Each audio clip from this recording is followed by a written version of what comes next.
তাই বক্তব্য শোনার জন্য আমি বিনীতভাবে সবাইকে অনুরোধ করছি। কেউ হাই হুল্লোড় করবেন না, জাযাকাল্লাহ।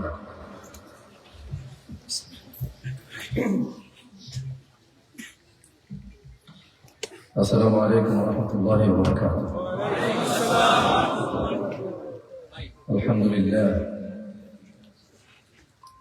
إن الحمد لله نحمده ونستعينه ونستهديه ونعوذ بالله من شرور أنفسنا ومن سيئات أعمالنا.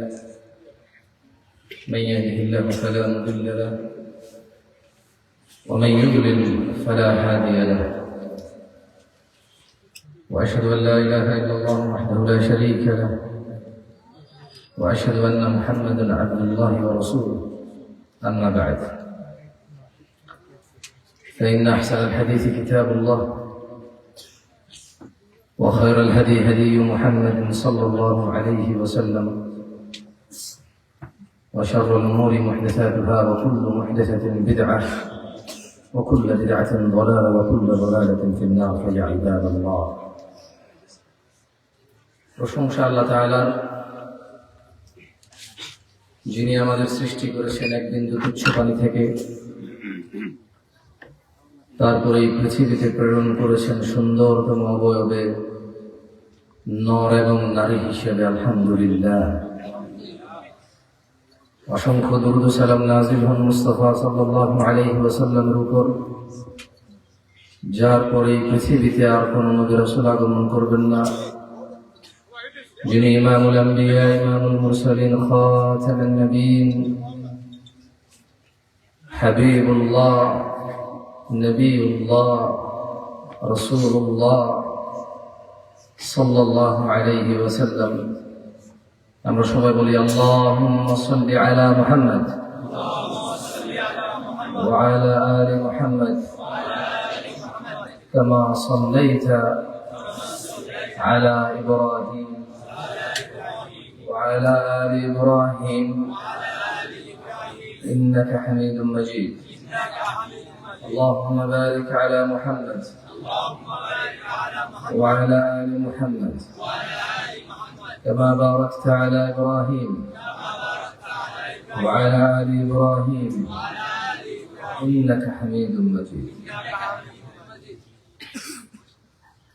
আফসোস তাদের জন্য যারা আমাদের জন্ম দিয়ে ছেড়ে দিয়েছে 50 বছরের জীবনের প্রতিযোগিতায়। তাদের জন্য আফসোস, যারা আমাদের সবচাইতে আপন হওয়ার পরও অনন্ত জীবনে আমরা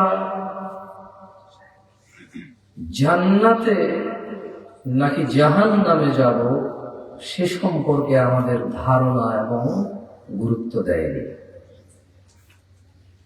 এই আফসোস আমাদের পিতামাতার জন্য, যারা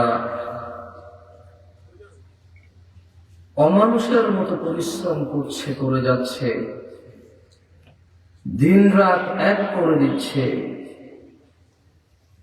বছরের পর বছর বিবাহিত হওয়ার পরেও ব্যাচেলার জীবন কাটাচ্ছে, বউ এখানে, বাচ্চা এখানে, ও বিদেশে। কেন? এই বাচ্চা যাতে ইংরেজি বলতে পারে,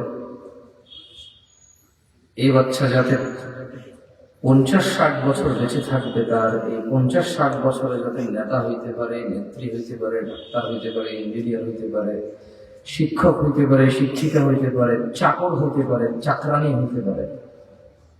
এই একটা উদ্দেশ্যে তাদের পুরো জীবন তারা শেষ করে দিচ্ছে।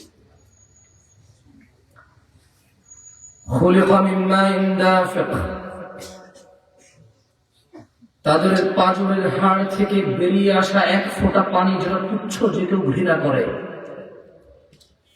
যিনি ওই এক ফোঁটা পানি থেকে রক্ত, মাংস, হাড্ডি দিয়ে সুন্দর করে পৃথিবীতে প্রেরণ করেছে, একেবারে নরম শিশু হিসেবে, তারপর যৌবনে উপনীত করে শক্তিশালী, তারপর বৃদ্ধে পরিণত করে দুর্বল করে নিয়ে চলে গেছে কবরে। ওনার বিষয়ে সতর্ক করেনি যারা, তাদের জন্য আফসোস। আফসোস এখানকার প্রত্যেকটা মিথ্যেবাদী মুসলিমদের জন্য, যারা মুস্তাফা আলাইহিস সালামের ভালোবাসায় শুধু মিছিল মিটিং করে, সালাত এবং দাঁড়ি করে না। আফসোস মিথ্যেবাদী প্রতারকদের জন্য, যারা মুসলিমদের ভালোবাসায় রাস্তায় নেমে শুধু চিল্লে। আমি আবারও বলি, যদি আমি ভালো মুসলমান হই আর প্রতিবাদ করি এক বিষয়, যদি আমি নিজেই ইসলামের ক্ষতি করি আবার ইসলামের পক্ষে প্রতিবাদে নামি, তাহলে এটা হচ্ছে মুনাফিকি। আরেক বিষয়, আফসোস এখানে বসে থাকা প্রত্যেক দাড়ি কাটা লোকের জন্য, যাদের কাছে কোনো ব্যাখ্যা নেই এই দাড়ি কাটা তার কি উপকার হয়েছে। প্রত্যেকটা টাকনোর নিচে প্যান্ট পরা যুবকের জন্য আফসোস, যে বেনিফিট বলতে পারবে না, মাত্র একটা বটন দিলে অথবা 3 ইঞ্চি ছোট করে ফেললে টাকনোর উপরে প্যান্টটা উঠে যেত, লুঙ্গিটা উঠে যেত, পাঞ্জাবিটা উঠে যেত। ও উঠায়নি, অবহেলা করেছে, ও গুরুত্ব দেয়নি মুস্তাফা আলাইহিস সালামের কথায়, যেখানে তিনি বলেছে আল্লাহ 3 ব্যক্তির সাথে কিয়ামতে কথা বলবে না, দয়ার দৃষ্টিতেও তাকাবে না। এই টাকনুর নিচে যার প্যান্ট থাকে তার সাথে এর মধ্যে একজন। যে যুবক এটাকে গুরুত্ব দেয়, আফসোস লাগে উপস্থিত যুবকদের জন্য, যারা তাদের মা এবং বাবাকে আল্লাহ হিদায়াত দান করুন, তাদের বাবা মা তাদেরকে প্রতারণা করেছে, তারা প্রতারিত নিজ পিতা মাতা থেকে, তাদের উপায় নেই, যাবে কোথায় তারা বাংলা বলতে পারে, ইংরেজি বলতে পারে, উর্দু বলতে পারে, চাইনিজ বলতে পারে, পারে না শুধু আরবি। ওর বাবা বলছে ওর মেধা কম, চেষ্টা করেছি পড়তে পারিনি, কোরআন শিখতে পারেনি। অথচ ওই একই ছেলে ইংরেজি বলে, বাংলা বলে, উর্দু বলে, হিন্দি বলে, চাইনিজ বলে, জাপানিজ বলে, পর্তুগিজ বলে। একই ছেলে আরবি বলে আরব দেশে গিয়ে ভাষা হিসেবে, কোরআন শিখতে পারেনি। বাপমা বলছে যে ওর মাথায় জ্ঞান কম। এই যুবকগুলো যে কি হবে আল্লাহই জানে।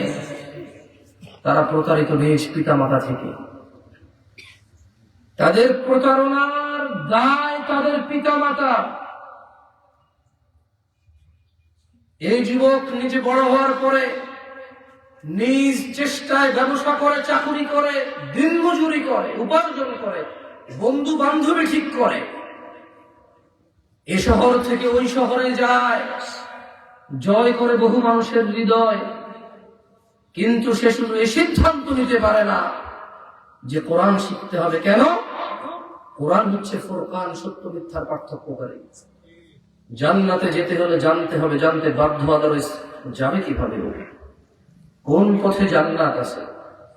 ও যদি বুঝতো সুবহানাল্লাহ একবার বললে আসমান আর জমিনের খালি জায়গা নেকিতে পূর্ণ হয়,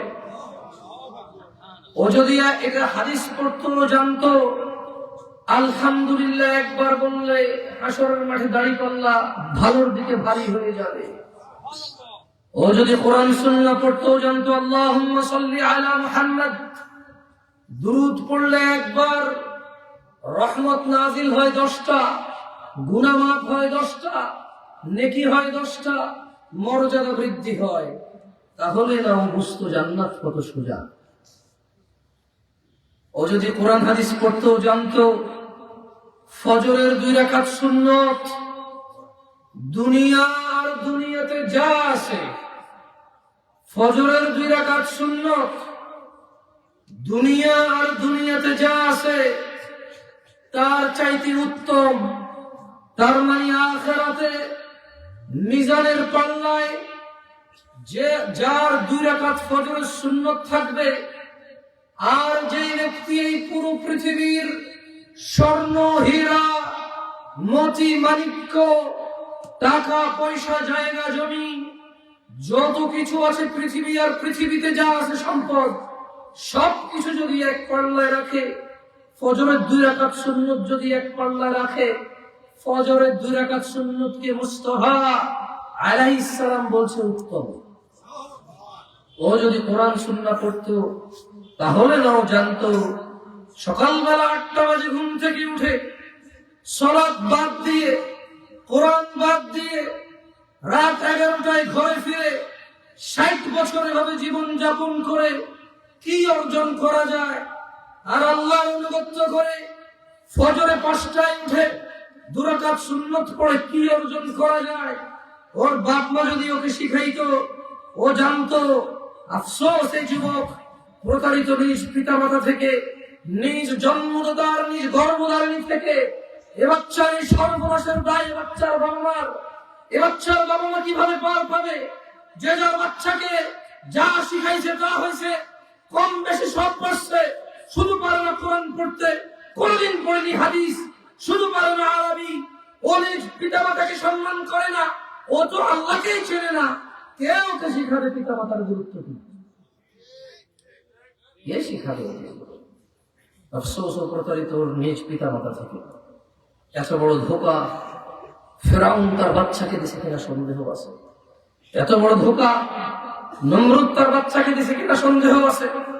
ইব্রাহিম আলাইহিস সালাম, ওনার বাপ ওনাকে নিজ মূর্তিগুলোর দিকে ডাকতো ইবাদত করার জন্য, অথচ এখানকার ইনাদগঞ্জের পিতা মাতা না নিজে তার রবের ইবাদত করে, না নিজ সন্তানকে ডাকে। 7টা বাজে কোচিংয়ে রাখে, 5টায় ফজরে নিজেও ঘুমিয়ে থাকে তার বাচ্চা সহকারে।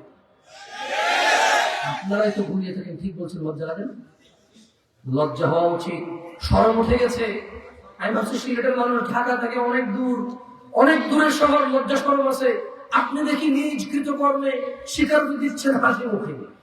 লজ্জা করা উচিত আপনার। আমার লজ্জা লাগছে বলতে, বিশ্বাস করেন আমার খারাপ লাগছে বলতে।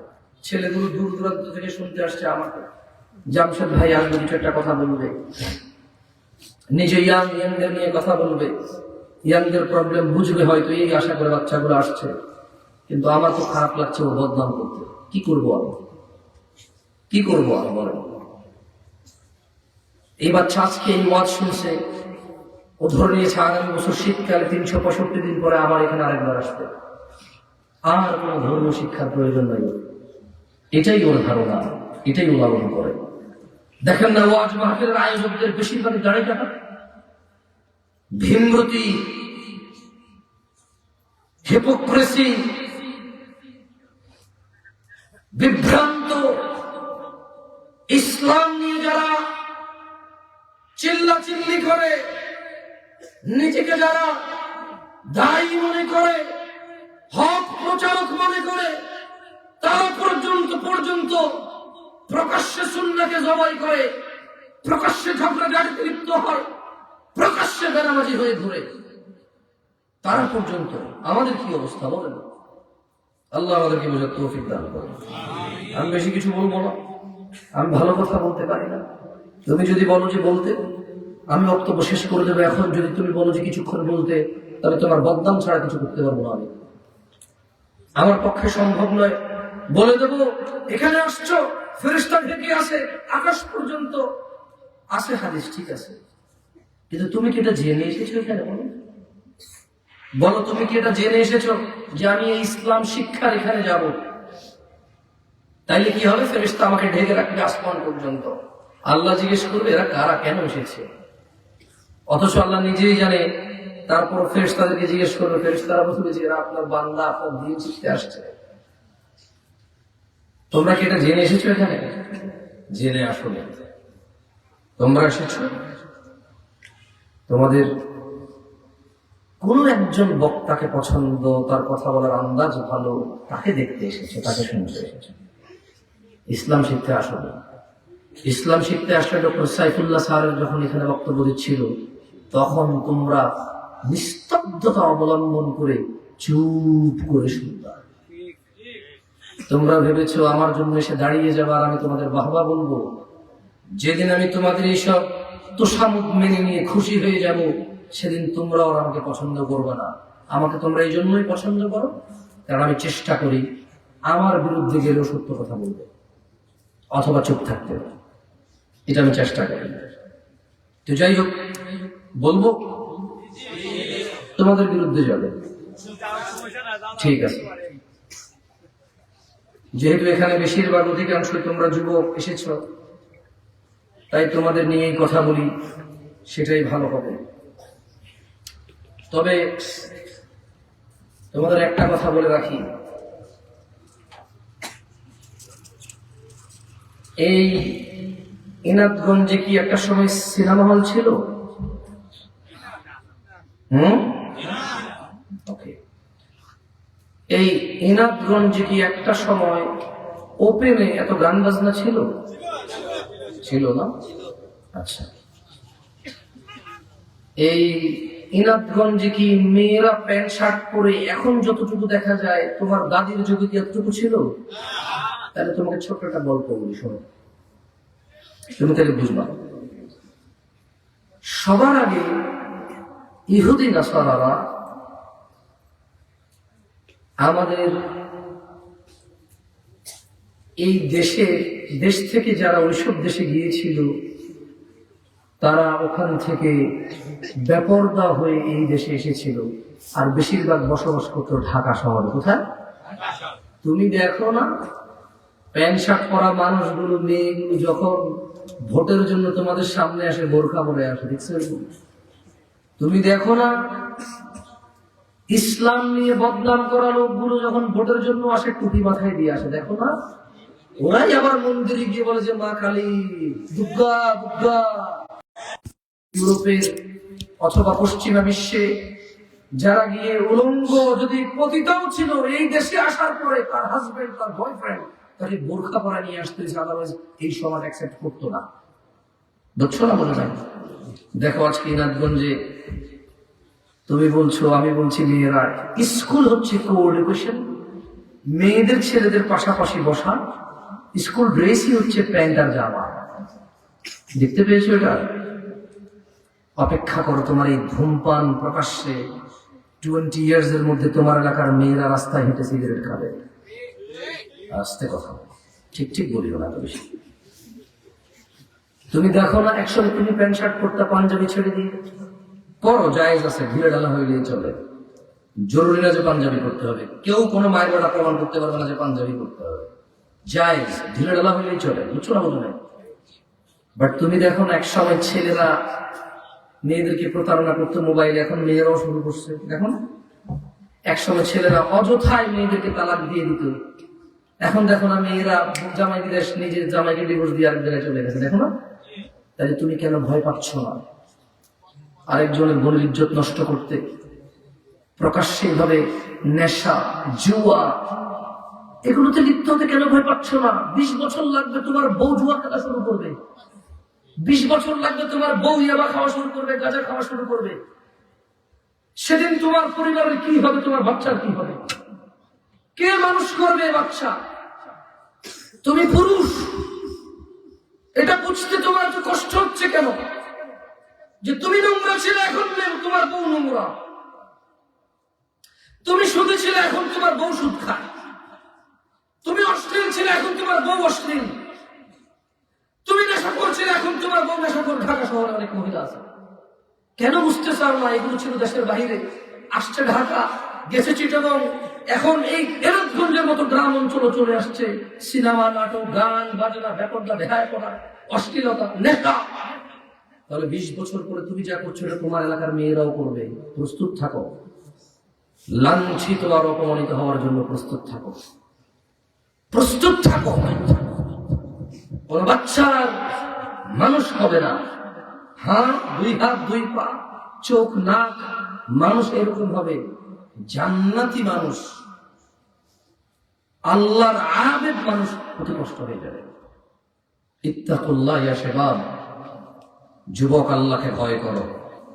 যে মহিলার সাথে ক্যামেরায় বাধ্য করো তাকে উলঙ্গ হতে, তোমার মেয়েকে কোন সমাজে রেখে যাবা? এই যে টেকনোলজির এই অপব্যবহার, জ্ঞান বুদ্ধির এই অপব্যবহার, আল্লাহর দেয়া নিয়ামতের এই বুদ্ধিমত্তার, এই বিচক্ষণতার এত নিকৃষ্ট ব্যবহার, তোমার বাচ্চা কাচ্চা কোথায় যাবে? বলো, পরিচিত হয়ে যে বিয়ে করতে চাও, যেই মেয়ে বিয়ের আগে তোমার সাথে কথা বলে, যেই ছেলে বিয়ের আগে ওই মেয়ের সাথে কথা বলে, এই দুইটা চরিত্রহীন লোক মিলে কি পরিবার গঠন করবে আমি জানি না। দুইটা চরিত্রহীন লোক মিলে কি পরিবার গঠন করবে জানি না। নিকৃষ্ট এই পিতা, যে তার 16 বছরের 18 বছরের যুবতীকে নিজ টাকায় নিজে ছেলেদের মধ্যে দিয়ে আসে, এরপরে এটা জানালা বিচারে লিপ্ত হয়। জানালা বিচারের নাম প্রেম, ভালোবাসা, আকাশ থেকে আসা, গান বাজনা কবিতা দিয়ে এক্সপ্লেনেশন এলোবেশন করে এরপর বিষণ্ণতায় ভুগে এই যুবক, বিষণ্ণতায় ভুগে এই যুবতী। খাওয়া নাই, ঘুম নাই, পড়া নাই, লেখা নাই, অন্তরে এক এক মানে অদৃশ্য জ্বালা যন্ত্রণা নিয়ে বেড়ে ওঠে এই যুবক যুবতী। এর জন্য জিম্মেদার কে? এ তার পিতা। এই যে ছেলে, তার পিতা তাকে মহিলাদের মধ্যখানে দিয়ে আসছে পড়ালেখার নামে। এই যে মেয়ে কন্যা, তার নিজ পিতা। ছি ছি ছি ছি ছি ছি।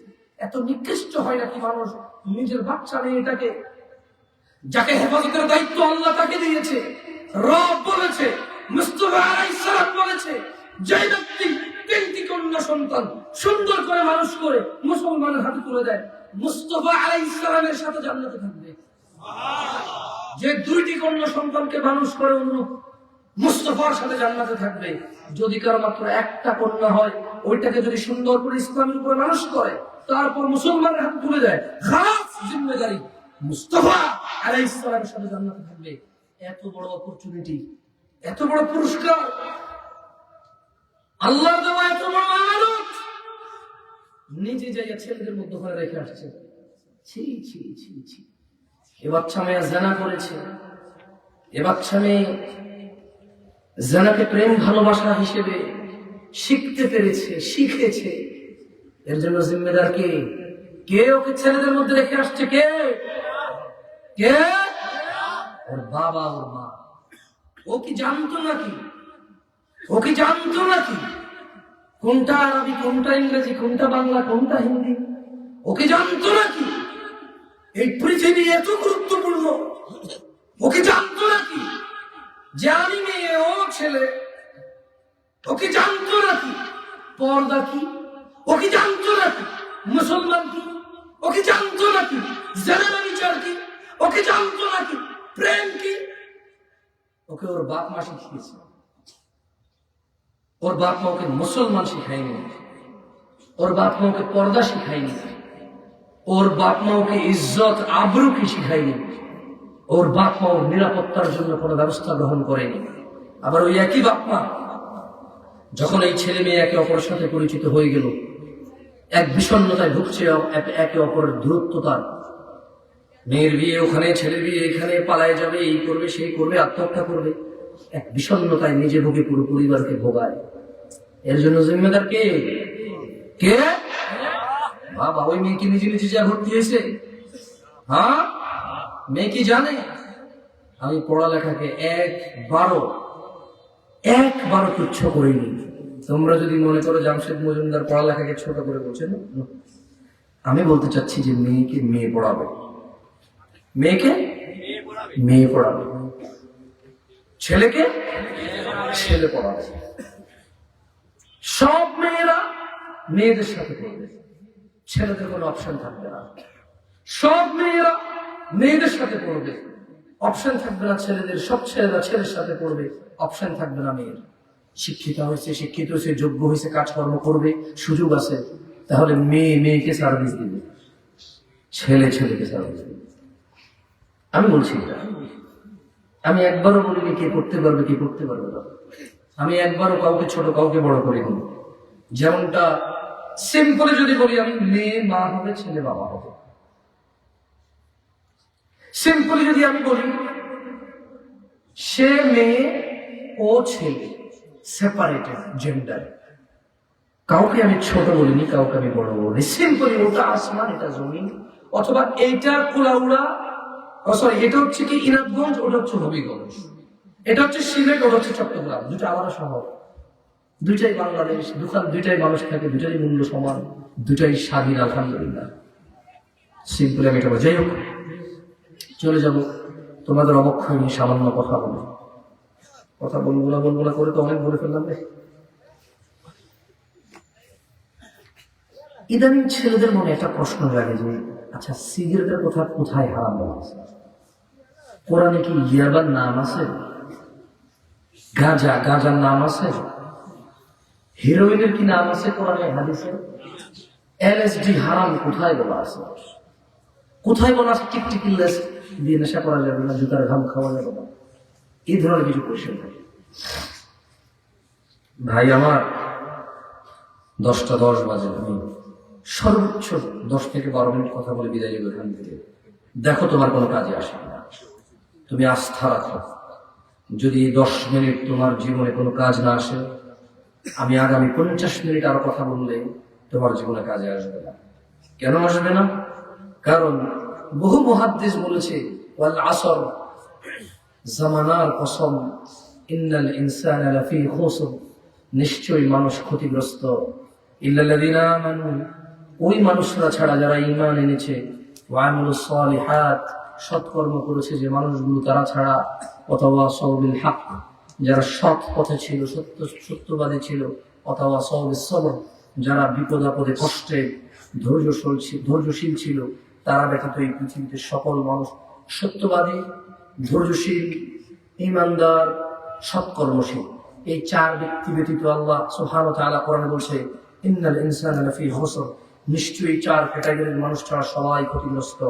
বহু মুফাসসির, বহু মুহাদ্দিস, বহু মুহাক্কিক ব্যাখ্যা করেছে, একজন মানুষ যদি মানুষ হতে চায়, সূরাতুল আসর থেকে শিক্ষা নিলে তারা কোনো শিক্ষা লাগে না। বুঝে আসছে? আমি 10-12 মিনিট কথা বলবো। দেখো তোমার জীবনে কোনো বদভ্যাস ছাড়তে পারো কিনা।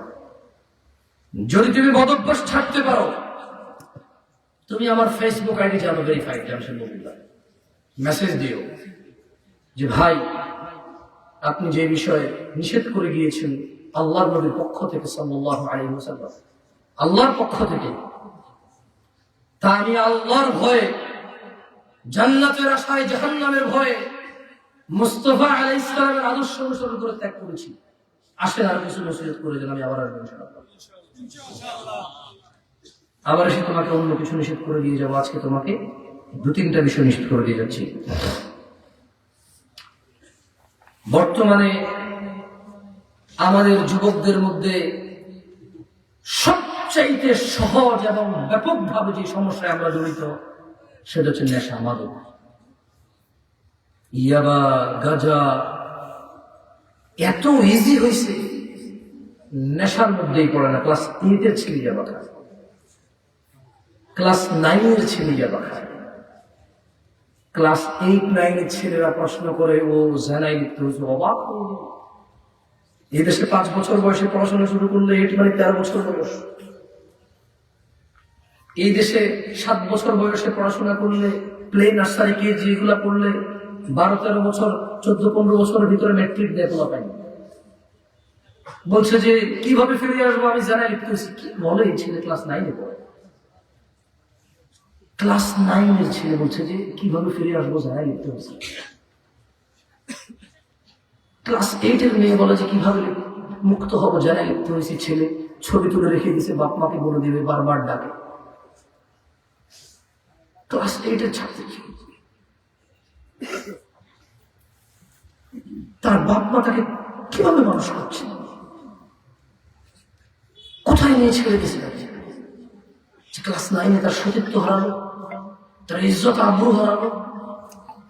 বিয়ের প্রথম রাতে স্বামীর সাথে ঝগড়া হবে, স্বামী বললো তুমি কার সাথে ছিলা? সে বলবে না, আমি সাইকেল থেকে পড়ে গেছি, গাছ থেকে পড়ে গেছি। এখন আমাদেরকে বিজ্ঞানীরা শিখাচ্ছে, আমাদের সুশীলরা। বাংলাদেশের সব মেয়ের এখন সতীত্ব নষ্ট হয়ে যাবে, সাইকেল থেকে পড়ে গেছে, গাছ থেকে পড়ে গেছে। বাট এই বাচ্চাগুলোকে কি ধোকা দেওয়া এত সোজা হলো? তারা নিজেরা এত বড় ধোকাবাজ, তাদেরকে ধোকা দেবে, তারা বাট পায়, চিটারি করবে কেমন তাদের সাথে?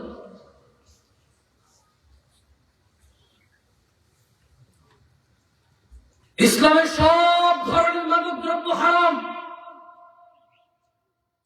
যদি তুমি জানো যে পানি ও তরল ওইটাই শুধু মদ, তাহলে তাহলে তুমি ভুল জানো। ইসলামে সকল ধরনের নেশা হারাম থাকা সত্ত্বেও ধর্মীয় দ্বীনি মূল্যবোধ হারিয়ে যুবক মাদকের মরণ নেশায় মেতে উঠেছে। অথচ রাসূলুল্লাহ সাল্লাল্লাহু আলাইহি ওয়াসাল্লাম বলছেন, ইজতানিবুল খামর, তোমরা নেশাদার দ্রব্য থেকে বেঁচে থাকো। ফাইন্নাহা উম্মুল খাবাইস। ইয়া শাবাব, ইরাদগঞ্জের যুবক ও বৃদ্ধরা, নারী ও পুরুষরা, ধনী ও দরিদ্ররা, তোমাদের আমার মুস্তাফা আলাইহিস সালাম বলছে, ফাইন্নাহা উম্মুল খাবাইস, নিশ্চয় নেশা সকল অশ্লীল কর্মের মূল। যেই ব্যক্তি নেশা করবে, হেন কোনো অশ্লীল কাজ নেই যা তার দ্বারা সম্ভব নয়। এমন কোন নোংরা কাজ। আমাকে প্রশ্ন করো, নিজ বোনের সাথে জানা করেছো, স্বপ্নের ব্যাখ্যা কি? তুমি পর্নোগ্রাফিতে আসক্ত থাকবা, ওখানে ওরা তোমাকে সিনেমা নাটক করে যা দেখাবে তা দেখবা, এরপরে স্বপ্নে দেখবা নিজ মায়ের সাথে জানা, ইন্না লিল্লাহি ওয়া ইন্না ইলাইহি রাজিউন। এরপরে স্বপ্ন দেখবা নিজ বোনের সাথে জানা, তারপরে সেটা আমাকে প্রশ্ন করবা ব্যাখ্যা কি? How do I explain to you? কিভাবে আমি তোমাকে ব্যাখ্যা দেব? তুমি পর্নোগ্রাফিতে আসক্ত থাকবা, ইয়াবা গাঁজায় আসক্ত থাকবা। আজকে তুমি স্বপ্ন দেখছো 5 বছর পর নিজ বোনকে তুমি ধর্ষণ করবা। কারণ আমি বলি, মুস্তাফা আলাইহিস সালাম বলছে, ফাইন্নাহা উম্মুল খাবাইস, নেশা সকল অশ্লীলতার মূল। এই পৃথিবীতে যত অশ্লীল কাজ আছে, যত নোংরা কাজ আছে, এই সবগুলোর মূল হচ্ছে নেশা, শিকড়, গোড়া। যে এটাতে লিপ্ত হবে তার দ্বারা সব সম্ভব হবে। কোনো কিছু তার রুচিতে বাঁধবে না, কোনো কিছু বাঁধবে না। আমি বলি, কে বলেছে? কে? মুস্তাফা আলাইহিস সালাম। চলো একটা হাদিস মুখস্থ করো। ইবনে উমর রাদিয়াল্লাহু আনহু থেকে বর্ণিত, তিনি বলেন, আমার সাথে বলো, কুল্লু মুসকিরিন খামর। না, জোরে বলো। মিছিল করে যেভাবে 10 টাকার বিনিময়ে, মিছিল মিটিং করে যেভাবে চা বিস্কিটের বিনিময়ে, মিছিল করে যেভাবে ফুলের মতো পবিত্র নোংরা লোকের চরিত্রকে, সে আরো জোরে বলো, বলো কুল্লু মুসকিরিন খামর। সব নেশাদার দ্রব্য হচ্ছে মদ। এবার বলছো, ইয়াবার নাম কোথায় আসছে? বুঝছো না? বুঝো না? তোমরা তো বাংলাদেশে যেটা পানি ওটার গায়ে মদ লেখো, যেটা ট্যাবলেট ওটাকে ইয়াবা বলো, যেটা পাতা ওটাকে গাঁজা বলো। বুঝো নাই? বাট ইসলাম কি পানি, ট্যাবলেট, পাতা আলাদা করছে? ইসলাম বলছে যেটা নেশা ওটা হচ্ছে মদ, যেটা নেশা ওটা কি? বলো, কুল্লু মুসকিরিন খামর। সব নেশাদার দ্রব্য মদ। ওয়া কুল্লু খামরিন হারাম। জোরে বলো, ওয়া কুল্লু খামরিন হারাম। সকল মদ হারাম। শোনো, তাহলে ইয়াবা গাঁজার নাম পাইছো? পাইছো? কেন পাবো? যা খেলে নেশা হয় তাই মদ। যা খেলে তা কি? মদ। আর সকল মদ কি? সকল মদ কি? কোন সাহাবী থেকে বর্ণিত? ইবনে উমর। বলো, ইবনে উমর। সাহাবীর নাম কি? সাহাবীর নাম কি? বলো, রাদিয়াল্লাহু আনহু। তাহলে সকল নেশাকে মদ কে বলছে? মুস্তাফা সাল্লাল্লাহু আলাইহি ওয়াসাল্লাম। সকল মদ কি?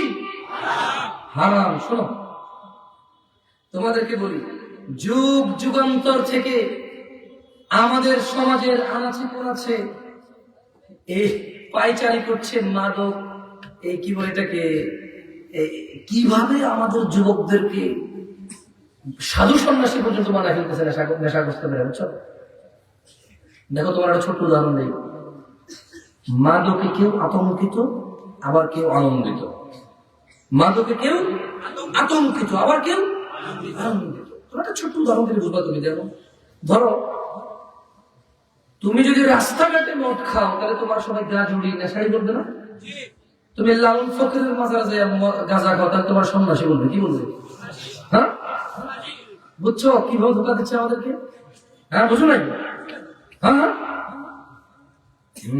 তাহলে লালন সেজে ফকির বেশে নেশা করলে কি বলবে? কি বলবে? আর রাস্তাঘাটে একই জিনিস করলে কি বলবে? এই হচ্ছে আমাদের সুশীল, এ হচ্ছে তাদের মেধা। মানে উনি যদি খায় তাইলে হচ্ছে ঘুম, আমি যদি খাই তাইলে হচ্ছে অমৃত। বুঝো নাই? উনি বলছে যে এটা ঘুম, আমি খাবো না, তুমি খাও, এটা অমৃত। শোনো, মদ খেলে কি হয় জানো? মদ খেলে কি হয় জানো তোমরা? মানে মদের গুনাহ কি বলতে পারো? চলো আর একটা হাদিস পড়া, এক লাইনের হাদিস। এটা আবু হুরায়রা রাদিয়াল্লাহু আনহু থেকে বর্ণিত। কার থেকে? তোমরা কি বিরক্ত হচ্ছ? দেখো ভাই, আমার নিয়ে আসছো, আমার জন্য সার্থক হবে তুমি যদি একটা হাদিস তোমার জীবনে মুখস্থ করতে পারো।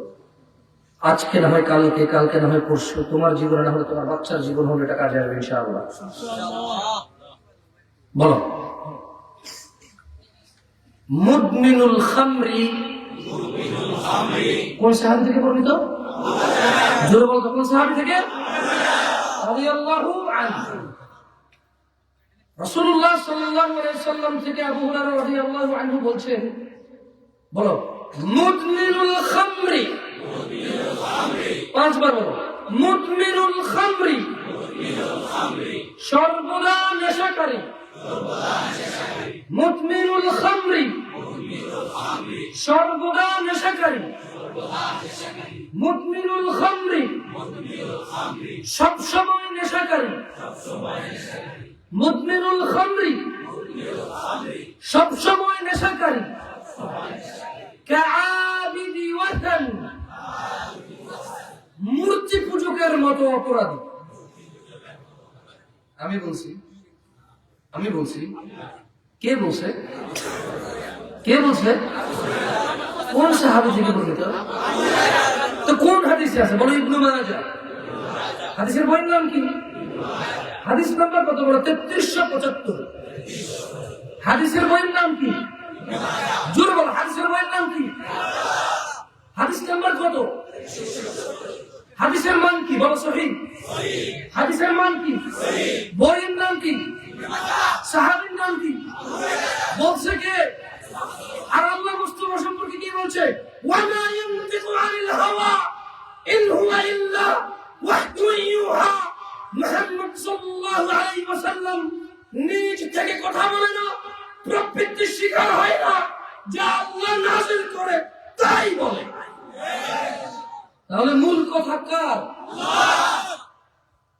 সর্বদা নেশাকারী কার মতো? জোরে বলো, সর্বদা নেশাকারী কার মতো? কার মতো অপরাধী? কার মতো অপরাধী? কে বলেছে? কোন সাহাবী? কোন বই? হাদিস নাম্বার চলো মুখস্থ করো। মুদমিনুল খামরি, মুদমিনুল খামরি, কাআবিদি ওয়াতন। বলো, মুস্তাফা সাল্লাল্লাহু আলাইহি ওয়াসাল্লাম আবু দারদা রাদিয়াল্লাহু আনহু থেকে বর্ণিত, তিনি বলেন, লা ইয়াদখুলুল জান্নাহ মুদমিনু খামরিন, জান্নাতে যাবে না সবসময় নেশাকারী। জান্নাতে যাবে না সবসময় নেশাকারী। সাহাবীর নাম কি? আবু দারদা। সাহাবীর নাম কি? হাদিসের বই ইবনে মাজাহ। হাদিসের বইয়ের নাম কি? হাদিস নাম্বার 3376। হাদিস নাম্বার 3376। সাহাবীর নাম আবু দারদা। বলছে যে লা ইয়াদখুলুল জান্নাহ, বলো লা ইয়াদখুলুল জান্নাহ, জান্নাতে যাবে না মুদমিনু খামরিন, সব সময় নেশাকারী। ভাই আমার, আম্মার ইবনে ইয়াসির রাদিয়াল্লাহু আনহু থেকে বর্ণিত, তিনি বলেন মুস্তাফা আলাইহিস সালাম বলেছেন, হাবিবুল্লাহ বলেছেন, নবিউল্লাহ বলেছেন, খলিলুল্লাহ বলেছেন, রাহমাতাল লিল আলামিন বলেছেন, ইমামুল আম্বিয়া বলেছেন, ইমামুল মুরসালিন বলেছেন, সালাসাতুন লা ইয়াদখুলুনাল জান্নাহ, তিন ব্যক্তি জান্নাতে যাবে না, তিন ব্যক্তি জান্নাতে যাবে না। আদ-দায়ুস, যে ব্যক্তি নিজ পরিবারে বেহায়াপনার সুযোগ করে দেয়, ওই যে বাপ বুরকা ছাড়া উলঙ্গ চেহারা দেখা যায়, যুবতী মেয়েকে ছেড়ে দিয়েছে রাস্তায়, স্কুল কলেজ মাদ্রাসার নামে, বাজার করার নামে, শপিং করার নামে, ওই যে ভাই, ওই যে বাবা, ওই যে স্বামী তার বাচ্চাকে, তার বোনকে, তার স্ত্রীকে ছেড়ে দিয়েছে উলঙ্গ। মুস্তাফা আলাইহিস সালাম বলছেন, সালাসাতুন, তিন ব্যক্তি, লা ইয়াদখুলুনাল জান্নাতা আবাদা, কোনদিন, কোশ্চিন কালেও, কোন ইবাদতের বিনিময়ে জান্নাতে যাবে না। এক, দায়ুস, যে তার পরিবারে অশ্লীলতার সুযোগ করে দিয়েছে। দুই, আর রাজুলাতু মিনান নিসাই, পুরুষের ভেশধারী মহিলা। তিন, ও মুদমিনুল খামরি, নিয়মিত, মানে প্রায় হরহামেশায় রেগুলার নেশা করে। এই তিন ব্যক্তি পৃথিবীর কোন ইবাদত, পৃথিবীর কোন আমল কি দিবে, কোরবান দিবে, এই অবস্থায় যদি মারা যায় যে সে দায়ুস, জান্নাতে যাবে না। এই অবস্থায় যদি মারা যায় যে সে নারী অথচ পুরুষ ভেসে, জান্নাতে যাবে না। এই অবস্থায় যদি মারা যায় সে নেশাখোর, জান্নাতে যাবে না।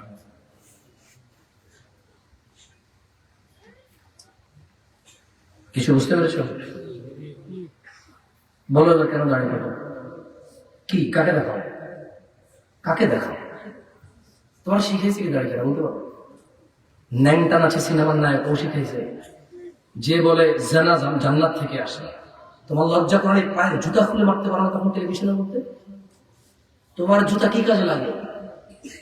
তোমার জুতা কি কাজে লাগে? ও গান গায় যে প্রেম স্বর্গ থেকে আসে, কোথা থেকে আসে রে? পাথর নাকি ফুল ফুটাবে তুই বেটা? পাথরে ফুল ফুটাবি না? কিছু বললাম না রে, ব্যবসা বাণিজ্য করবো।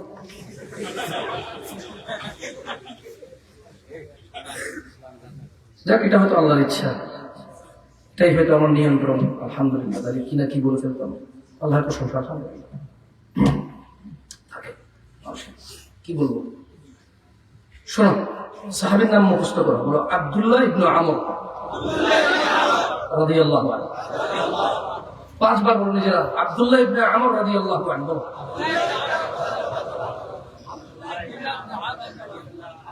ঠিক আছে, ওনার থেকে একটা হাদিস বর্ণনা করবে, কেমন? সরি, উনি বর্ণনা করছেন, আমি পড়ে শুনাই। তো আব্দুল্লাহ ইবনে আমর রাদিয়াল্লাহু আনহু থেকে বর্ণিত, মুস্তাফা সাল্লাল্লাহু আলাইহি ওয়াসাল্লাম বলেছেন, কেমন? তো কি বলেছে? তিনি বলেছে, বলো আমার সাথে বলো, লা ইয়াদখুলুল জান্নাতা আকুন, পিতামাতার অবাধ্য সন্তান জান্নাতে যাবে না।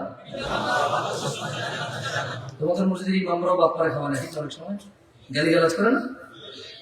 ইদানিং দেখা যায়, ইদানিং আমি শুনছি সিলেটে নাকি ইমামও সিগারেট খায়।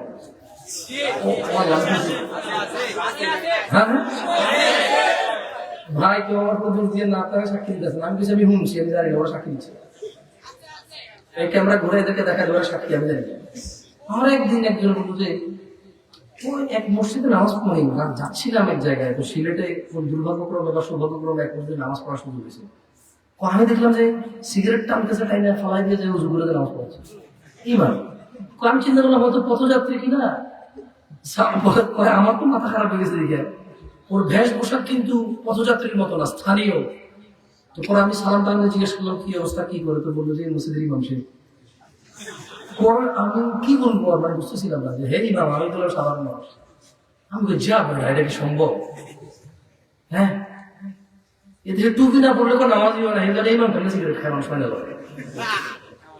হ্যাঁ, মানে সিলেট চিটাগং অঞ্চলে কিন্তু টুপি না পড়লে পর দেখছিস বিয়ার দেখা টুপি ছাড়া নামাজ পড়ছে, কিন্তু নামাজের অংশ না। নামাজের অংশ কি বলতে পারবো? নামাজের কোনো ক্ষতি হবে না, বাট এটাকে মানুষ খারাপ চোখে দেখে। এটা ভালো গুণ যে ঠিক আছে, সে একটা সৌন্দর্য একটা এই জায়গায় নিয়ে এসে, আলহামদুলিল্লাহ। এটা খারাপ, এটা ভালো, একটা নিয়ম শৃঙ্খলা সুন্দর, ওটা চলে আসছে এবং এটা দায় মানে অনেকে বলে, আমি শুনছি। আমি যেহেতু মুফতি না, তাই ফটো দিতে পারতেছিলাম। বাট তবে আমি এতটুকু জানি যে যদি টুপি পরে তো পড়লো, যদি মানে কারো টুপি না থাকে নামাজে চলে গেছে, তো নামাজের কোনো ক্ষতি হবে না, এটা আমি জানি। কিন্তু সিগারেট খেয়ে যে কি করে না, যাই হোক। সাহাবীর নাম কি বলেন তো? না, একজন হচ্ছে আব্দুল্লাহ ইবনে ওমর, আরেকজন হচ্ছে আমর। বুঝছেন না? বুঝেন নাই? আচ্ছা, নাকি একই আমি নিজেও জানি না। এক জায়গায় আমর লেখা আছে, এক জায়গায় আমর লেখা আছে। যাক, আব্দুল্লাহ ইবনে আমর বলেন, আব্দুল্লাহ ইবনে আমর রাদিয়াল্লাহু আনহু থেকে বর্ণিত, তিনি বলেন, চলুন আমরা আবার জোরে জোরে করি, কি বলেন? ভালো লাগতেছিল না? আলহামদুলিল্লাহ, মুখস্থ হয়ে যায় না? বলেন, লা ইয়াদখুলুনাল জান্নাতা, জান্নাতে প্রবেশ করবে না আকুন, পিতামাতার অবাধ্য সন্তান, ওয়ালা কাম্মারুন, জুয়া লটারিতে অংশগ্রহণকারী, ওয়ালা কাম্মারুন, জুয়া লটারিতে অংশগ্রহণকারী, ওয়ালা কাম্মারুন, জুয়া লটারিতে অংশগ্রহণকারী, ওয়ালা মান্নানুন, জুরবান ওয়ালা মান্নানুন, ভোটাদানকারী, ওয়ালা মুদমিনু খামরিন, সব সময় নেশাকারী। দেখছেন কতগুলো হাদিস, নেশাকারী জান্নাতে যাবে না? একটা দুটো হাদিস বলেন, একটা দুটো হাদিস, কতগুলো হাদিস, সুবহানাল্লাহ। এটা মিশকাতুল মাসাবিতে পাবেন আপনারা, 3653 নম্বর হাদিস, বাংলায় 7ম খণ্ডে গেলে পাবেন শাস্তি অধ্যায়। মিশকাতুল মাসাবি দেশের মুসলিম মাশাআল্লাহ মাদ্রাসার অনেকেই পড়া আছে না? বুখারী মুসলিম না হয় আল্লাহ, কিন্তু এই হাদিসটা যে পিতামাতার অবাধ্যকারী সন্তান, তারপরে খোটা দানকারী, জুয়া লটারিতে অংশগ্রহণকারী, নেশাকারী জান্নাতে যাবে না, সবসময় নেশাকারী। আমি আমার বক্তব্য শেষ করবো আর একটা হাদিস পড়ে নেশা সম্পর্কে, তারপরে আমি একটা হাদিস পড়বো ক্ষমা সম্পর্কে, এরপর আমি বিদায় নেবো এখান থেকে ইনশাআল্লাহ। ওকে, আমি আমার যদিও আগামীকাল ফ্লাইট আছে, আপনাদের কিন্তু কাটা, কিন্তু আমি বলছি গাড়িতে চলে যাবো, আগামী সকাল অনেক কাজ, আমি আসতাম না। আমি দেখেছি, সত্যি কথা, আমি আসতাম না। এই মাহফিলটা নেওয়ার 2-3 দিন পরে যখন ডেটটা ফিক্স হয়েছে, তখন আগামীকাল 14 তারিখে খুবই একটা গুরুত্বপূর্ণ মানে বিষয় আমার সামনে আসে, যেটা আসলে ইগনোর করার মতো না। তখন আমি মাহমুদ ভাইকে বললাম যে ভাই আমি আসবো। ভাই বললো যে আচ্ছা তুমি এখন না করে দিও না, দেখো অপেক্ষা করো কি হয়। কিন্তু আমি পরে ফেসবুকে দেখলাম যে অনেকে আমাকে ট্যাগ করে করে করে প্রচারণা চালাচ্ছে, এগুলো দেখতেছিলাম। পরে আমি চিন্তা করলাম যদি না আসি, এমনিতে সিলেট 2021 সালে লাস্ট আসছে, আর আসি তাইলে হয়তো এই আয়োজকদেরকে মানুষ মিথ্যাবাদী বলবে, নানান কথা বলবে, ছেলেগুলো হয়তো স্পৃহা হারাবে, যারা শুনতে আসছে তারা হয়তো ভবিষ্যতে যখন শুনবে আমি কোথাও যাচ্ছি সেখানে যেতে চাইবে না। আবার আমি চিন্তা করলাম আগামীকাল তো এখনো আসেই নাই, আজকের ওয়াজ নসিহত ফেলে দিয়ে আগামীকাল কি আমার গুরুত্বপূর্ণ কাজ, ওটা তো আগামীকাল এখন আমি দেখিই নাই। যদি না পাই আগামীকাল, যদি যে কাজে যাই ওই কাজটা আমার মতো না হয়, আমি বা নিজেই বাদ দিতে হয় দিয়ে, এর চাইতে ভালো মাহফিলটা হোক আলহামদুলিল্লাহ। তবে একটা সিদ্ধান্ত নিতে হয়েছে যে আমি ফ্লাইটে আসবো, আমার গাড়ি আগে পাঠিয়ে দিতে হয়েছে, যাতে আমি আবার এখানে শেষ করি গাড়িতে চলে যেতে পারি। আল্লাহ আমাকে হেফাজত করুন, আমি আল্লাহ আপনাদের সবাইকে হেফাজত করুন। তা আমি আপনাকে দুইটা হাদিস পড়বো, পরে আমি চলে যাবো। আমার সাথে একটা হাদিস পড়েন, বলেন। ইবনে উমর রাদিয়াল্লাহু আনহু থেকে বর্ণিত, রাসূল সাল্লাল্লাহু আলাইহি ওয়াসাল্লাম বলেছেন, সালাসাতুন قد حرم الله عليهم الجنة। তিন শ্রেণীর লোকের প্রতি আল্লাহ জান্নাত হারাম করেছে। এক, মুদমিনুল খামর, সর্বদা নেশাকারী, ওয়াল আক, পিতামাতার অবাধ্য সন্তান, والديوث الذي يقرر في أهله الخبائث, পরিবারে বেপরদার সুযোগ দানকারী দাইয়ুস। আচ্ছা, তাইলে আমরা জানতে পারলাম পিতামাতার অবাধ্য সন্তান জান্নাতে, সর্বদা নেশাকারী দাইয়ুস, খোঁটা দানকারী, জুয়া লটারিতে অংশগ্রহণকারী না। বিষয়টা এমন না।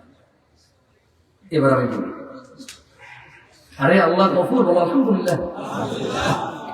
বলি তোমাকে ব্যাখ্যা শোনো, মানে যে লোকগুলা এই ধরনের কর্মকাণ্ডে লিপ্ত এবং মারা গেছে, ওরা যেন বুঝছো না, বোঝো নাই? হ্যাঁ, মানে ও মারা গেছে ওটা, কিন্তু ওর আমলের মধ্যে রানিং বর্তমান কাজের মধ্যে দাইয়ুস, পিতামাতার অবাধ্যতা, প্রদানকারী, জুয়া লটারি অংশগ্রহণকারী, নেশা ছিল, শিরক ছিল, ও জান্নাতে যাবে। কিন্তু এই যে আমরা বেঁচে আছি, বলো আমাদের উপায় কি? অনেকেই তো নেশা করে ফেলছি না, অনেকে জানা করছি না। এখানে তো 90 জন, আমি সহ, বাপ মায়ের সাথে দুর্ব্যবহারকারী আছি, আছে না? আছে কিনা? তাহলে আমাদের হবে কি? তাহলে কি আমরা জান্নাতে যাবো না? না, এরকম না। আসো, সূরা ফুরকানের একটা আয়াত পড়ো, কলিজা ঠান্ডা হয়ে যাবে। তুমি তোমার অন্ধকার জীবনে আলো খুঁজে পাবা। তুমি তোমার আঁকাবাঁকা জটিল জীবনের সবগুলা জটিলতা খুলতে পারবা যদি তুমি গুরুত্ব দাও সূরা ফুরকানের এই আয়াতটাকে। বলবো আমি, আমার সাথে পড়ো, ইল্লা মান তাব, অতঃপর যে তওবা করে গুনাহ থেকে, জিনা থেকে, নেশা থেকে, সুদ থেকে, ঘুষ থেকে, অশ্লীলতা থেকে, জুয়া থেকে, লটারি থেকে, ইল্লা মান তাব, অতঃপর যে গুনাহ ছেড়ে দেয়, আল্লাহর দিকে চলে আসে, ওয়া আমানা, ঈমান আনে, ওয়া আমিলা আমালান সালিহা, এবং ভালো কাজ করে, ফাউলাইক ইউবাদদিলুল্লাহ সাইয়্যাতিহিম হাসানাত, যে তওবা করে ফিরে আসে, ঈমান আনে, ভালো কাজ করে, তার আগে সকল গুনাহ আল্লাহ নেকিতে পরিবর্তন করবে। বুঝছো এই জীবন কত মূল্যবান? কিসের তোমার আল্লাহর প্রতি শিকায়েত, অভিযোগ কিসের? অভিযোগ কিসের? পাগল ছোট ভাই আমার, বোন আমার, আমি তোকে বলতে পারবো না কবে তুই মরবি, কবে আমি মরবো। ভাইরে, আমি নিজেও জানি না কবে মরবো রে। এই জন্য তোকে সতর্ক করি, নিজেও সতর্ক হওয়ার জন্য আল্লাহর কাছে তৌফিক কামনা করি। ভাইরে যা হয়েছে হয়েছে, খালাস, ইয়াকফি ইয়াকফি, যথেষ্ট যথেষ্ট হয়েছে। ইটস আ সেইম, যারা করলে একটু পরে আফসোস লাগবে। ইটস আ সেইম, নেশা করলে একটু পরে আফসোস লাগবে। It's a shame, it's a shame, নির্লজ্জতা, সম্মান হানি, সম্পদ হানি, ঈমান হানি, জীবনের জটিলতা, বিষণ্ণতা, উদ্বেগ। It's the same everything. খালাস, enough is enough. ইয়াকফি ইয়া আখি, যথেষ্ট ভাইয়া, ইয়াকফি। তওবা করো, ফিরে আসো, নিজের সমস্ত গুনাহকে নেকিতে পরিবর্তন করো। শোনো, খালি যে কোরআনে বলছে আল্লাহ তাআলা, মুস্তাফা আলাইহিস সালাম বলছে, লাউ বালাগাত যুনুবুকা আলা আস-সামা, ইয়া ইবনে আদম, হে আদমের ছেলেমেয়েরা, লাউ বালাগাত যুনুবুক আলা আস-সামা। মুস্তাফা আল্লাহ নবী সাল্লাল্লাহু আলাইহি ওয়াসাল্লাম যে আল্লাহ বলতেছে, আদম সন্তানরা, যদি তোমার অপরাধ আকাশের মেঘমালা ছোঁয়, সুম্মা ইস্তাগফারতানি, অতঃপর যদি বলো আল্লাহ মাফ করো, গফারতু লাক, আমি আল্লাহ মাফ করে দেব, ওয়ালা উবালি, কারো পরোয়া করব না। দেখছো আল্লাহ কি? এই নিঃশ্বাস অনেক মূল্যবান, এই জীবন অনেক মূল্যবান। আকাশ সমান গুনাহ ক্ষমা পাওয়া যায় বেঁচে থাকলে, তবে কখন মরে যাব কেউ জানে না। জমিন পূর্ণ অপরাধ ক্ষমা পাওয়া যায় খালি বললে আল্লাহ মাফ করো, এই একবার বলবো যথেষ্ট। এই জীবন মহামূল্যবান। চাকরি বাকরি, ব্যবসা বাণিজ্য, সুখ শান্তি, সুস্থতা অসুস্থতা, জটিলতা, ঘটনা, ভালো খারাপ, ঝগড়াটে ভদ্র, যায় আসে না, কোন অভিযোগ থাকা চাই না। এই নিঃশ্বাস মহামূল্যবান। সুবহানাল্লাহ বললে আসমান জমিন পূর্ণ হয় নাকি? মৃত মানুষ বলতে পারে, মৃত মানুষ বলতে পারে না, বলতে পারে না মৃত মানুষ। খালাস ভাই আমার, ইয়াকফি, যথেষ্ট। মনে রাখবা, যদি তোমার মৃত্যু চলে আসে, আরব দেখো, আমরা তো বক্তব্য চিল্লা চিল্লি এগুলো করি বেশি, আরবরাও করে, তবে ওদের বক্তব্যের ভাষা আমাদের চাইতে অনেক উন্নত। বিশ্বাস করো, আমি ওদের শুনতেছিলাম একজন শেখের লেকচার। উনি বলছেন যে একটা সুন্দরী মহিলাকে যদি একটা সুন্দর রুমে উলঙ্গ করে রেখে আসা হয়, আর তোমাকে যদি বলা হয় যাও, শুধু সিসি ক্যামেরা লাগানো আছে, রেকর্ড হবে, তুমি ওখানে গিয়ে কেউ নাই, শুধু সিসি আছে, সিসিটিভি আছে, আর কেউ নাই, তুমি কি ওই মহিলাকে ছোবা? মান ইজ্জতের ভয়ে যে বাপে দেখে যাবে, মায়ে দেখে যাবে, গ্রামের সবাই দেখবে আমার এই নেমটা ভিডিও, তুমি কি করবা?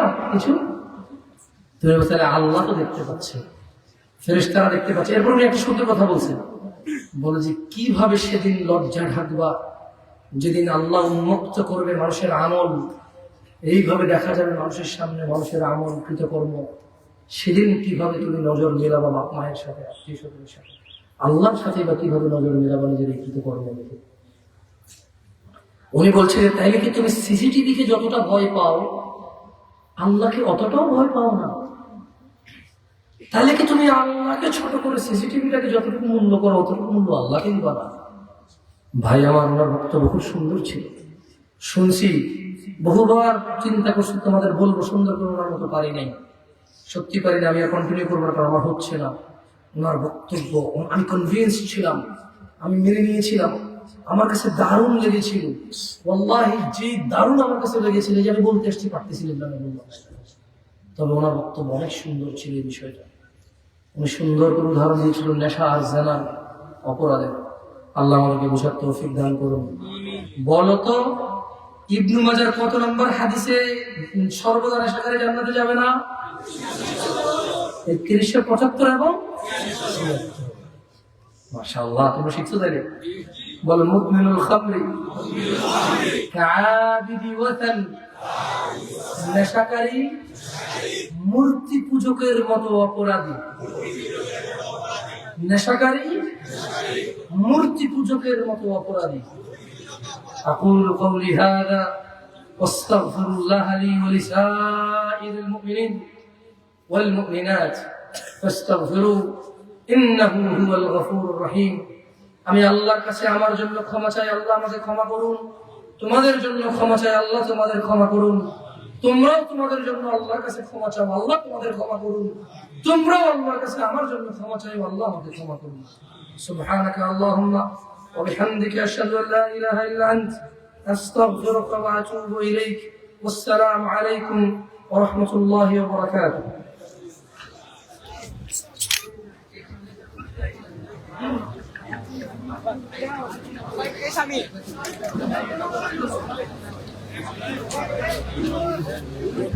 সম্মানিত মুসলিমবৃন্দ, সম্মানিত উপস্থিতি, আগামী 17 জানুয়ারি সাবিল ইল্লাহ কনফারেন্স মদিনা মার্কেট আল ইহসান মসজিদের ইসলামিক সেন্টারে, ওইখানে বড় বড় দায়ীরা বক্তব্য রাখবেন। আপনাদের সকলের দাওয়াত। জাযাকাল্লাহু খাইর।